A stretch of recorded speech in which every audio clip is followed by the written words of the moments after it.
Hi everyone, Kay Christofferson, representative from Lehigh, American Fork and Highland. Good to visit with you at the end of week 3.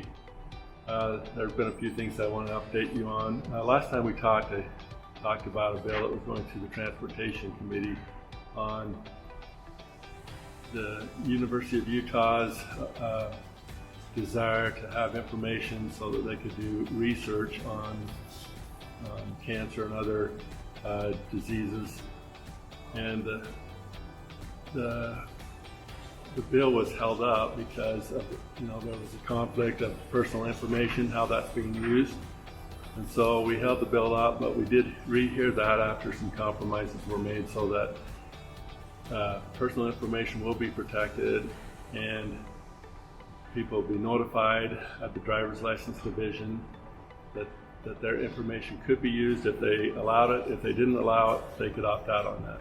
And so I think both parties were happy, and University of Utah could still do their research. So that turned out good. That was a unanimous vote in favor of that bill in the committee.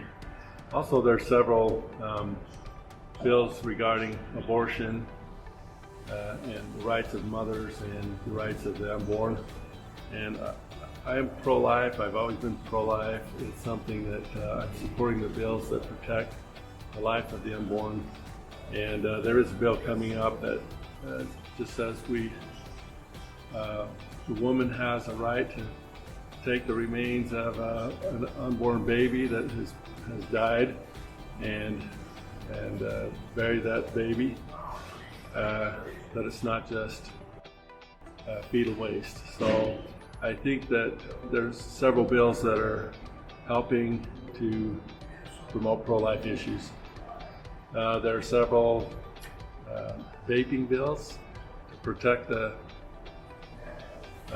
especially the youth that are in school, and that seems to be a popular thing now, that they're vaping, and there's a lot of problems caused by vaping, a lot of health problems.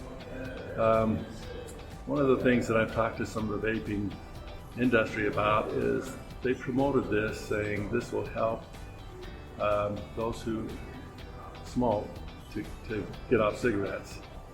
But what's happening is the way they promoted that, it's flavors and fancy designs and fancy devices that is really promoting smoking, or at least intake of nicotine. And so I'm against vaping, and I don't think it does any good for people.